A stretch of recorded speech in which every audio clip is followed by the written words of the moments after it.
बिस्मिल्लाहिर्रहमानिर्रहीम, अस्सलाम वालेकुम नाजरीन। मैं हूं बाबर हयात और आप देख रहे हैं 24/7 उर्दू न्यूज़ पर बाबर हयात शो। नाजरीन, भारत ने चैंपियंस ट्रॉफी 2025 के लिए बड़े ज़बरदस्त स्क्वाड का ऐलान कर दिया है, बड़े तगड़े स्क्वाड का ऐलान किया है। और ऐसा स्क्वाड जिसके अंदर बड़ी डेप्थ है, जिसके अंदर बड़ा बैलेंस है, वो स्क्वाड उन्होंने अनाउंस किया। लेकिन पाकिस्तान का स्क्वाड अभी तक कहां है? अभी तक स्पेकुलेशंस हो रही हैं पाकिस्तान के स्क्वाड में, अभी तक कुछ सर्टेनिटीज नहीं है पाकिस्तान के स्क्वाड में। इसके ऊपर आज के इस प्रोग्राम में बात करेंगे। फिर बात करेंगे कि अब भारत का स्क्वाड सामने आ गया है तो पाकिस्तान की जो मुमकिन प्लेइंग 11 है वो क्या हो सकती है। 15 रुकनी स्क्वाड में तो ऊपर नीचे हो सकता है, लेकिन प्लेइंग 11 तो ऑलमोस्ट कंफर्म होगी। तो उस प्लेइंग 11 का मुकाबला हम जरा भारत की मुमकिन प्लेइंग 11 के साथ करेंगे और फिर देखेंगे कि हम कहां पे खड़े हैं। सर, आंखें खुलने वाली बात है जो इस प्रोग्राम में मैं डिस्कस करने जा रहा हूं। लेकिन आगे बढ़ने से पहले आपसे गुजारिश कि अगर आप हमारे नए व्यूअर हैं तो प्लीज हमारे इस चैनल को जल्दी से कर लीजिएगा सब्सक्राइब और बेल आइकन को पुश करना मत भूलिएगा। मुझे फॉलो कीजिए इंस्टाग्राम पे @बाबरहयातशो और हमारे पेज को फेसबुक पे लाइक कर लीजिएगा। तो जनाब, ऑन पेपर अगर हम बात करें तो भारत ने एक जबरदस्त स्क्वाड का ऐलान कर दिया है। आज भारतीय स्क्वाड का ऐलान किया गया और उसमें हैरान कुन तौर पर जसप्रीत बुमराह को भी शामिल किया गया। अब जसप्रीत बुमराह की फिटनेस के हवाले से बाद में ये डिस्क्लेमर भी दिया गया कि उनको इंग्लैंड के खिलाफ सीरीज में भी वैसे शामिल किया गया है, क्योंकि इससे पहले इंग्लैंड के खिलाफ 3 ओडीआई मैचेस की सीरीज भारत ने खेलनी है। T20 की तो खेलनी है, लेकिन उसके बाद जो चैंपियंस ट्रॉफी के पॉइंट ऑफ व्यू से उन्होंने इंग्लैंड के खिलाफ सीरीज खेलनी है, वो 3 ओडीआई मैचेस की सीरीज है। और वो उनकी obviously final full dress rehearsal भी होगी चैंपियंस ट्रॉफी को लेकर के। उसके पहले 2 मैचेस में जसप्रीत बुमराह को शामिल नहीं किया गया और उनके बारे में खबर यह है कि उनका पहले स्कैन होगा और स्कैन की जो रिपोर्ट्स आएंगी उनकी बुनियाद के ऊपर फिर उनका फाइनल होगा चैंपियंस ट्रॉफी के स्क्वाड में होना। इसका मतलब यह है कि जसप्रीत बुमराह अभी 100% अभी भी श्योर नहीं है और उनकी फिटनेस के जो उसके स्कैन्स वगैरह हैं उनको देख के फैसला किया जाएगा कि क्या वो चैंपियंस ट्रॉफी खेलेंगे या नहीं खेलेंगे। सो अभी भी जिसको कहते हैं कि उनकी शमूलियत के हवाले से शकूक शुबात का इजहार किया जा रहा है। हालांकि उन्होंने खुद इस हवाले से कहा कि जी अपने सोशल मीडिया अकाउंट पे उन्होंने कहा था कि मेरे बारे में झूठी खबरें फैलाई जा रही हैं, फेक न्यूज़ फैलाई जा रही हैं कि मैं रेस्ट पे हूँ और मैं ये हूँ और वो हूँ और मैं फिट हूँ। तो अब अगर वो फिट हैं तो पहले 2 मैचेस में वो क्यों नहीं खेल रहे, ठीक है, इंग्लैंड के खिलाफ। और फिर ये क्यों कहा गया है कि उसके बाद उनका इस दौरान उनका स्कैन होगा और अगर वो स्कैन में फिट करार पाते हैं तो फिर उसके बाद उनको चैंपियंस ट्रॉफी के स्क्वाड के लिए कंफर्म किया जाएगा। बहरहाल इब्तदाई स्क्वाड में उन्होंने जसप्रीत बुमराह को शामिल कर दिया है और जसप्रीत बुमराह का आना भारतीय टीम के लिए एक बहुत बड़ा बूस्ट साबित होगा, क्योंकि जसप्रीत बुमराह और मोहम्मद शामी जब मिलके बॉल करेंगे तो वो दुनिया की सभी टीमों के लिए खतरनाक साबित हो सकते हैं। Jasprit Bumrah without any doubt बहुत आउट क्लास बॉलिंग कर रहा है और अभी उसकी रीसेंट फॉर्म भी बहुत जबरदस्त है। और अगर आप कहें कि पाकिस्तान के खिलाफ जो लास्ट 2 मैचेस वर्ल्ड कप में इंडिया ने जीते हैं, 2023 के वर्ल्ड कप में और 2024 के T20 वर्ल्ड कप में, उन दोनों मैचेस की जीत में जसप्रीत बुमराह ने बहुत इंपॉर्टेंट रोल प्ले किया। जब पाकिस्तान 2023 में इंडिया के खिलाफ खेल रहा था तो आपको याद होगा कि बाबर और रिजवान बड़ी जबरदस्त पार्टनरशिप लगा के बैठे हुए थे और उसके बाद फिर आपने देखा कि जो कोलैप्स का आगाज किया वो जसप्रीत बुमराह ने किया और फिर आई थिंक सो कि पाकिस्तान की टीम पूरी जो थी वो बहुत बुरी तरह कोलैप्स कर गई। और उसके बाद फिर आपने ये भी देखा कि 2024 के वर्ल्ड कप में रिजवान अच्छा खासा मैच को लेकर जा रहे थे और पाकिस्तान ऑलमोस्ट जीत के करीब था, वहां भी जसप्रीत बुमराह ने ही कमबैक करवाया था और मोहम्मद रिजवान की विकेट वहां पे ली थी और भारत फिर उस मैच में जीतने में कामयाब हो गया था। तो पाकिस्तान के खिलाफ भी उनका रीसेंट रिकॉर्ड बहुत अच्छा है। तो उनका होना ना होना उनकी चैंपियंस ट्रॉफी जो कैंपेन है उसमें एक इंपॉर्टेंट रोल प्ले करेगा, जिस तरह से इस बिल्ली का होना ना होना। चलो नीचे ये आ जाती है, टेबल पे चढ़ती है और मेरा सारा टेम्पो खराब कर देती है। बहरहाल अब बात करते हैं कि जनाब उन्होंने जो स्क्वाड अनाउंस किया है, बड़ा जबरदस्त किस्म का स्क्वाड है। मैं पहले बता देता हूं कि रोहित शर्मा कप्तान है, शुभमन गिल वाइस कैप्टन है। बड़ा इंटरेस्टिंग डिसीजन लिया है, शुभमन गिल को वाइस कैप्टन बनाया है। आपको पता है जसप्रीत बुमराह भी रहे हैं वाइस कैप्टन, लेकिन इससे पहले जो है वो हार्दिक पांड्या भी वाइस कैप्टन रहे हैं, लेकिन he is no more the vice captain. उसके बाद जायसवाल हैं, कोहली हैं, आयर हैं, श्रेयस आयर उनकी वापसी हो गई है, केएल राहुल हैं, ऋषभ पंत हैं। बात की जा रही थी संजू सैमसन के हवाले से, उनको मौका नहीं मिला। हार्दिक पांड्या, बहुत बड़ा डिफरेंस है सर पाकिस्तान और इंडिया की जो बैटिंग लाइनअप है ना, उसमें ये बहुत बड़ा डिफरेंस है। हार्दिक पांड्या, हमारे पास हार्दिक पांड्या के लेवल का कोई भी ऑलराउंडर नहीं है, fast bowling allrounder. Specially Ravindra Jadeja हैं, अक्षर पटेल को शामिल किया गया है, और आपको पता है ऐश्वर्य तो अब नहीं है, तो उनकी जगह वाशिंगटन सुंदर आए हैं, कुलदीप यादव हैं, जसप्रीत बुमराह हैं, मोहम्मद शामी हैं और अर्शदीप सिंह हैं। ये देखिए प्रॉपर उनके पास स्पिनर्स मौजूद हैं। जडेजा हैं, अक्षर पटेल हैं, वाशिंगटन सुंदर हैं, कुलदीप यादव हैं, 4 स्पिनर उनके पास मौजूद हैं। फिर जसप्रीत बुमराह, मोहम्मद शामी, अर्शदीप सिंह और हार्दिक पांड्या, ये जो है ये 4 उनके पास फास्ट बॉलर्स हैं।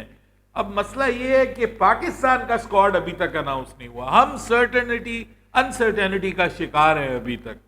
हमें अभी तक ये नहीं पता कि फखर जमान के साथ शान खेलेगा या इमाम खेलेगा।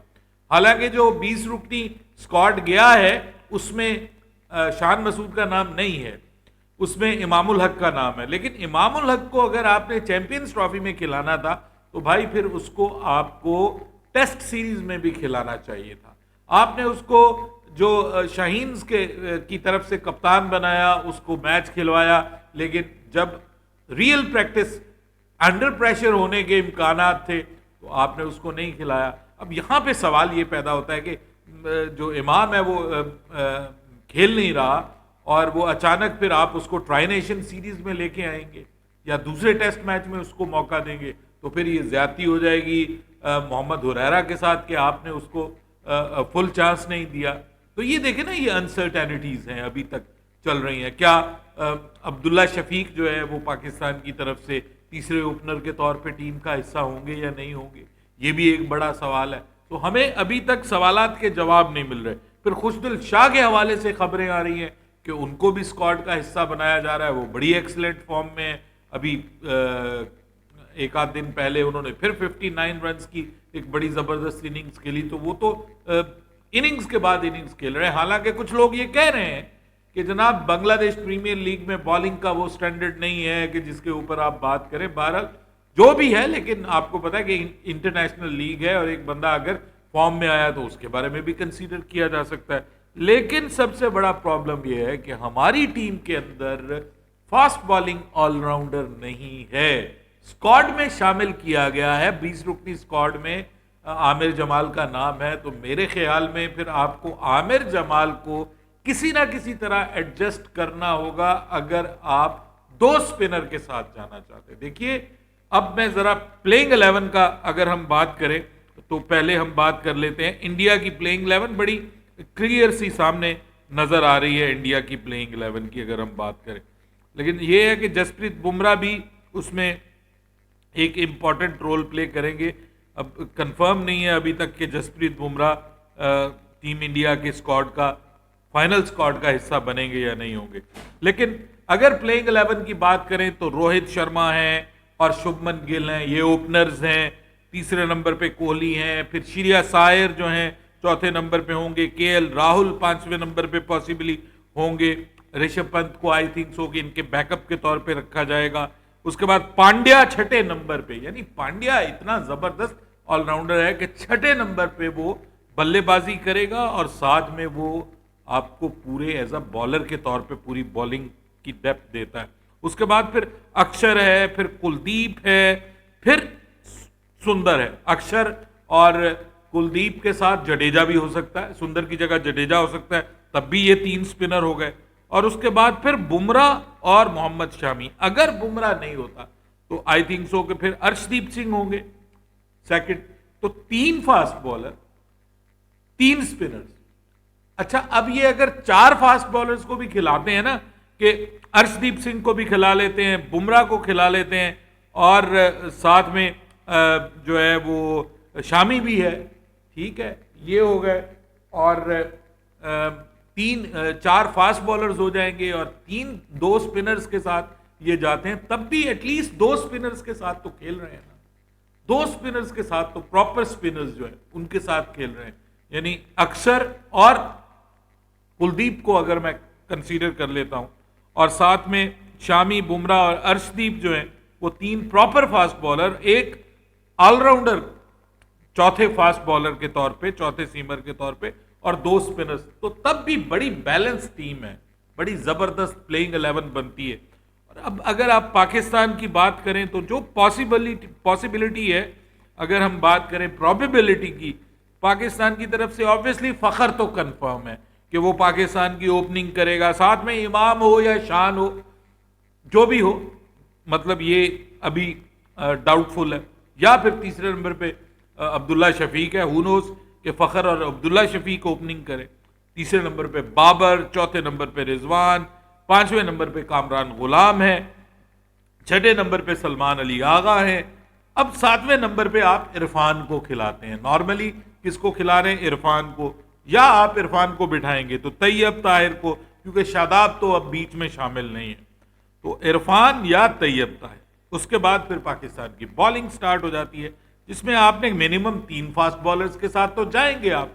तो 3 फास्ट बॉलर में शाहीन, नसीम और हारिस, ये आपके हो गए 3 फास्ट बॉलर्स।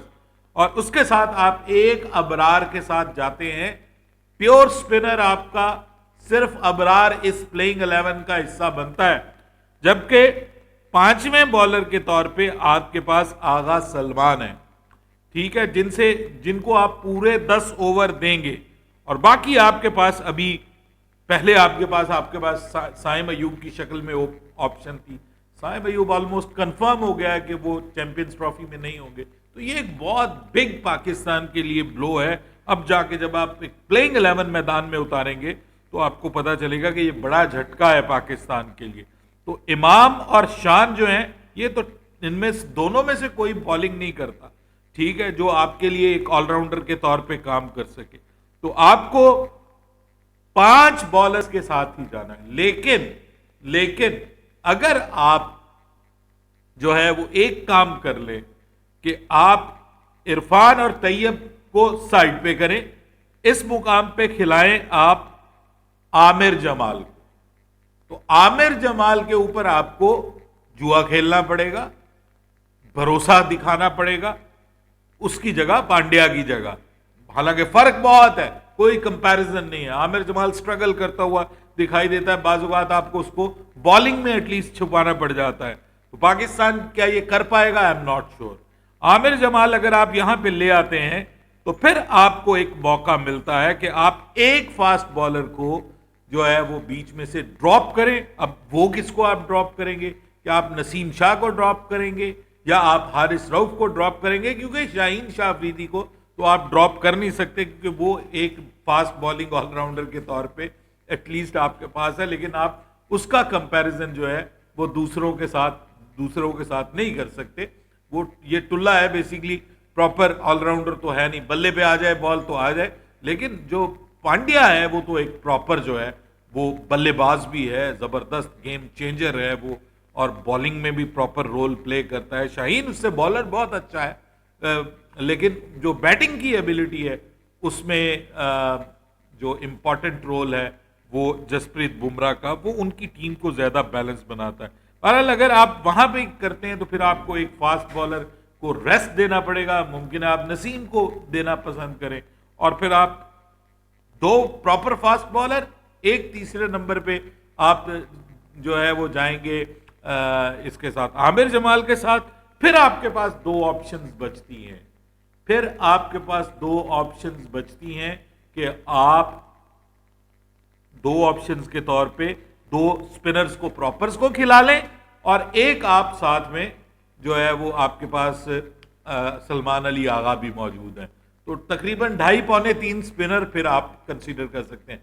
जो आगा सलमान है उसका रीसेंट जो उसने परफॉर्मेंस दी है, जहां पे पिचेस पे मदद मिलती है, वहां पे उसने साउथ अफ्रीका में बहुत आउटस्टैंडिंग परफॉर्मेंस दी है। ओडीआई सीरीज में तो वो बहुत कमाल खेला और जबरदस्त छा गया है वहां पे। तो वहां पे पाकिस्तान टीम को ये एक हौसला मिल सकता है कि जी हम इसको एक बॉलर के तौर पे लेके जा सकते हैं। लेकिन आपके पास स्पिनर कितने हैं स्क्वाड में जिनको आप लेके जा रहे हैं? दो स्पिनर, एक अबरार अहमद और एक सुफियान मुकी। इसके अलावा आपके पास जो है वो स्पिन बॉलिंग ऑलराउंडर है, बल्कि वो बैटिंग ऑलराउंडर ज्यादा वो है, लेकिन हमारी टीम अब उसको बॉलिंग ऑलराउंडर के तौर पे कंसीडर कर सकती है, वो आगा सलमान है। सो पाकिस्तान को जो प्रॉब्लम है वो है एक डेप्थ की, वो डेप्थ जो इस वक्त इंडियन प्लेइंग 11 में हमें नजर आती है, जो पॉसिबल प्लेइंग 11 है, वो डेप्थ पाकिस्तान के पास नहीं है। पाकिस्तान स्ट्रगल करेगा इस मामले में प्लेइंग 11 का जब आप कंपैरिजन करेंगे विद इंडिया। लेकिन अगेन मैं कहूंगा कि इंडिया के लिए, इंडिया का के साथ प्रॉब्लम यह है कि उनकी टीम आउट ऑफ फॉर्म है।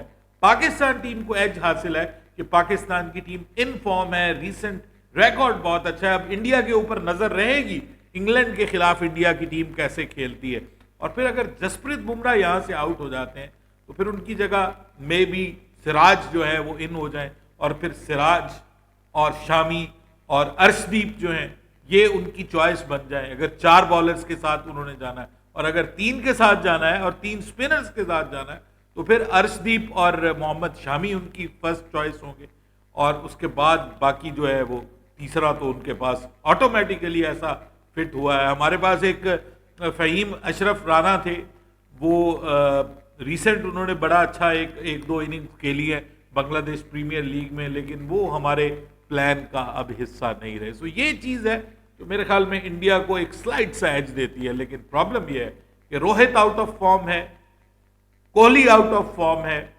इनका जो मिडल ऑर्डर है उसमें आपने देखा है कि केएल राहुल फिर भी कुछ बेहतर खेल रहा है, शुभमन गिल भी कोई बहुत आउटस्टैंडिंग नहीं कर रहा, तो टॉप ऑर्डर इनका जो है वो काफी स्ट्रगल कर रहा है। ये लोअर ऑर्डर वाले, और ऑस्ट्रेलिया में भी सारे के सारे इनके जो है वो लोअर ऑर्डर वालों ने परफॉर्म किया है। टॉप ऑर्डर मिडिल ऑर्डर बिल्कुल फारिग रहा है और उस पर क्रिटिसिज्म भी बढ़ा रहा है।